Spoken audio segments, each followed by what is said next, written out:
नमस्कार दर्शक बंधु पवित्र मिथुन संक्रांति बा रज संक्रांतिर हार्दिक अभिनंदन एवं शुभेच्छा जणाई आजिर कार्यक्रमटी को आगक बढ़ाइबा एवं जानिबा एही महासंजोग जहाँ 139 वर्ष परे मल अमावास्या एवं मिथुन संक्रांति गोटे दिन रे हेबा पई जाउछि ताहा आपण मानकु की प्रकार फल प्रदान करिबो। देखंतु दर्शक बंधु आजिर भिडियोटी आपणक पई बहुत अधिक गुरुत्वपूर्ण रहिछि कारण सूर्य प्रवेश करुछंती शनिक राशि रे एवं सूर्य शनिक मध्यरे शत्रुता आचरण थिबारु एही संक्रांति परठारु बहुत बड़ बड़ परिवर्तन आपणक जीवन रे देखायबा पई जाउछि एवं समस्त मेष राशिर व्यक्ति विशेष मानकु एका प्रकारर प्रभाव पड़िबो नाही। किछि मेष राशिर व्यक्ति विशेष मानकर भाग्य चमकी पारे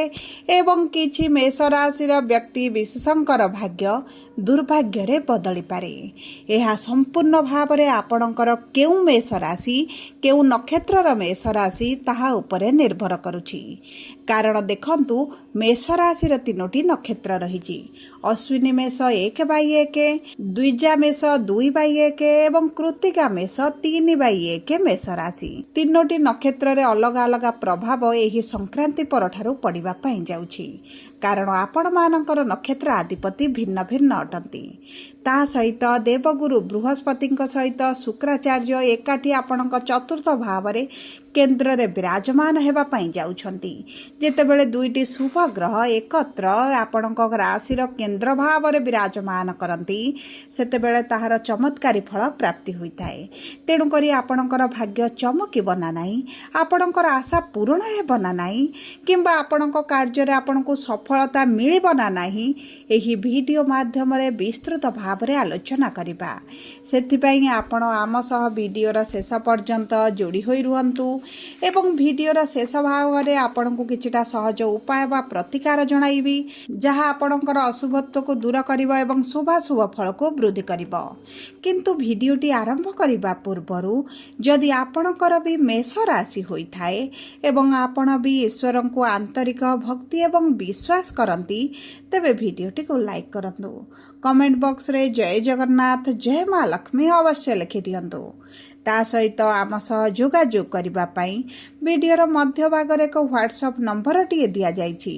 जो नंबर साहाय्य रे आपण आम सह जोगाजोग करी निजर नूतन कुंडली प्रस्तुत करि परिबे कुंडली विश्लेषण कराई परिबे किंबा आपणकर चाकरी विवाह व्यवसाय प्रेम संपर्क शिक्षा स्वास्थ्य को नहीं किछि समस्या रहिछि ताहार सहजरे एवं स्वल्प मूल्य रे समाधान करि परिबे सेतिपई आपण आम सह वीडियोर शेष पर्यंत जोड़ी होई रुहंतु एवं व्हाट्सएप नंबर माध्यम रे आम सह जोगाजोग करी खूब कम मूल्य रे आपणक समस्यार समाधान करंतु एबे आसंतु कार्यक्रमटी को आग को बढ़ाइबा एवं जानिबा नक्षत्र अनुसार एही महासंजोग आपणको शुभ फल देव ना अशुभ फल देव। सर्वप्रथम जानिबा अश्विनी मेष राशि बा 1/1 मेष राशि व्यक्ति विशेष मानकर नक्षत्राधिपति होउछन्ति केतु विराजमान करिछन्ति पंचम भाव रे एवं देवगुरु बृहस्पति शुक्राचार्य चतुर्थ भाव रे देखंतु एही संक्रांति ठारू आपण कौनसी भी बड़ निष्पत्ति नियंतु नाही एही मासटी आपणकर निष्पत्तिर नुहे बरंग आपणको ऑब्जर्व करिवार अछि देखिबार अछि एवं बुझिबार अछि जे कोनोसी बड़ निष्पत्ति नेबा पूर्वरु दुई थर भाबी चिंती जदि निष्पत्ति नेबे आपणको उत्तम फल प्राप्ति हेबो एही समय मध्यरे आपणकर परिश्रम बढ़िबो किंतु आपणको एतेडा शुभ रिजल्ट प्राप्ति न होई पारे किंबा रिजल्ट मिलिबार आपणको विलंब देखि पारंती आपणको परिश्रमर क्रेडिट आउ काहाकू मिलिबार देखि विभिन्न प्रकार नकारात्मक चिंताधारा मन को आसबार आपण अनुभव करिपारंती एही मासरे आपणकर इच्छा अनुसार कौनसी कार्य न घटिला भले आपण मध्य अनुभव करिवे। देखंतु शुक्रंकर गति बढ़िची मंगल मध्य निज स्थिति रे परिवर्तन करिसंती एवं शनिकर गोचर एमिति रहिछि जे आपण बुझी विचारी कौनसी कार्य न करिले समस्या रे निश्चित भाव रे पड़िबे। शनि एही मासरे आपणको धैर्य सिखाइबे आपणकर मंगल लढिबाटा सिखाइबे एवं शुक्र आपणकर बुद्धिमता बढ़ाइबे सुख सुविधा सौभाग्य वृद्धि करेंगे। चाकरी क्षेत्र में बहुत अधिक सावधान रहिबार आवश्यकता रही कारण आपन को लगे जे आपण परिश्रम क्रेडिट आउ कहीं नेउछंती रिजल्ट आसुना किंतु एही क्षणिक चिंताटी आपण 21 जून पर्यंत आपण अनुभव करेंगे कारण मंगल आपण धनर भाव को गोचर करें आपणकर आर्थिक क्षेत्र में बड़ परिवर्तन आसवा सहित आपण चाकरी क्षेत्र में बड़ परिवर्तन देखिए। शनि द्वादश भाव में आपण को विदेश यात्रार किछिटा बाधा विघ्न सृष्टि हो पारे जदि आप विदेश में रोचंती तेबे मध्य सेठारे समस्या आपणकर बढ़ी पारे से दिग प्रति आपण को दृष्टि देबाक पड़िबो। एबे आसंतु जानिबा द्विजा मेष राशि बा 2/1 मेष राशि व्यक्ति विशेष मानकर शुक्र हेउछंती नक्षत्राधिपति एवं विराजमान करिवे आपणकर केंद्र भाव में तेणु करी एही समय मध्य आपण जदि किछि भोग विलास ऐश्वर्यर सामग्री क्रय करबा पई चाहुचंती तेबे मध्य आपणक पई अति उत्तम रहिबो। गुरु शुक्र एकत्र विराजमान करुथिबारु आपणकर जदि प्रॉपर्टी को नहीं किछि समस्या रहिछि तेबे मध्य आपणकर सेही समस्या गुड़िक दूर हेबा सहित जदि आपण प्रॉपर्टी किनिबा पई चाहुचंती तेबे एही जून मासरे बा एही संक्रांति परे न किनिबा आपणक पई भल रहिबो कारण प्रॉपर्टी संबंधित किछि ना किछि समस्या रे आपण फसी पारंती विशेष भाव में जदि आपण प्रॉपर्टी क्रय करुछंती तेणु करी जदि एही जून मासरे प्रॉपर्टी किछि न किणंती आपणक पई शुभ रहिबो। 21 जून परे आपणकर खर्च कमिबा आरंभ हेबो भाग्य साथ देला भले आपण अनुभव करिवे पारिवारिक संबंध मध्य आपणकर मधुर रहिबो। पूर्वर जो भली परिस्थिति चली विशेष भाव में शनि 7.5 आपण जीवन में जो समस्या चली ताहा दूर हो 18 जून पर विशेष भाव में यही रज संक्रांति परे जदि आपन को भल चाकरी स्कोप मिले तेबे आपण ऑफर निश्चित भाव में एक्सेप्ट करंतु कारण आपण चाकरी परिवर्तन पाई मध्य बहुत भल समय आसीची। एही संक्रांति परतारे आपण को स्वास्थ्य को टिके बहुत अधिक ध्यान देबाक पड़िबो। आपणकर निद खराब रही पारे खाद्य डाइजेशन रे समस्या रहिबो ठंडा ज्वर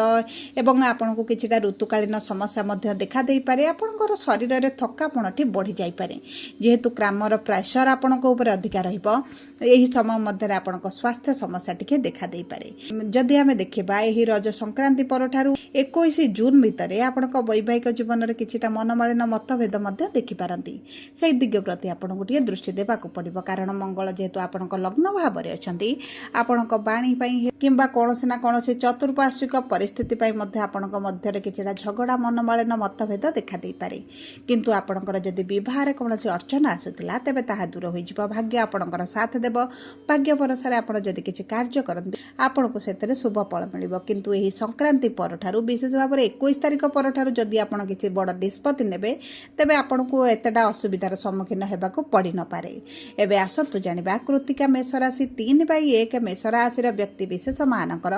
नक्षत्र अधिपति होचंती सूर्य एवं सूर्य गोचर करिसंती आपणक तृतीय भाव को जदि आपण ऑनलाइन रिलेटेड किछि कार्य करूछंती टीचर अछंती काउंसलर अछंती एक्सपोर्ट इंपोर्ट कार्यरत अछंती किंबा आपण ट्रांसपोर्ट किछि व्यवसाय चली तेबे आपन को सही सब क्षेत्र में आशा अनुरूप फल प्राप्ति हेबो कि जदि आपन को किछिटा वैदेशिक मुद्रा रोजगार हेउथला तेबे मध्य आपन को पई उत्तम रहिबो किंतु देखंतु राहु जेहेतु आपन को एकादश भाव में अछंती आपन को मन रे विभिन्न प्रकार इच्छा अभिलाष गुड़िक वृद्धि पाइबो एवं सही दिग प्रति मध्य आपन कार्य करिबा आरंभ करिवे भविष्य रे सफलता मध्य आपन को प्राप्त हेबो। किछि क्षेत्र रे आपन को सैटिस्फैक्शन न मिली पारे किछि कार्य रे आपन को सेतडा संतुष्टि न मिली पारे कारण जेहेतु एकादश भाव में राहु रही आपणक मध्य अधूरा इच्छापणटी आपणकर वृद्धि पाइब तेणुक किसी कार्य जदि आप बुझी विचार करती धैर्यर सहित करती तेबे सफलता आपको निश्चित मिल आपणकर किसी पुराणा इच्छा अभिलाष पूरण हो देखु जो व्यक्ति मानकर संतान प्राप्ति समस्या होता से संतान सुख प्राप्ति हो कहीं गुरु जेहेतु आपणकर भाग्यर स्वामी हो भाग्यर भाव को दृष्टि देउछंती संतान क्षेत्र में आसुवा समस्या गुड़िक कमिज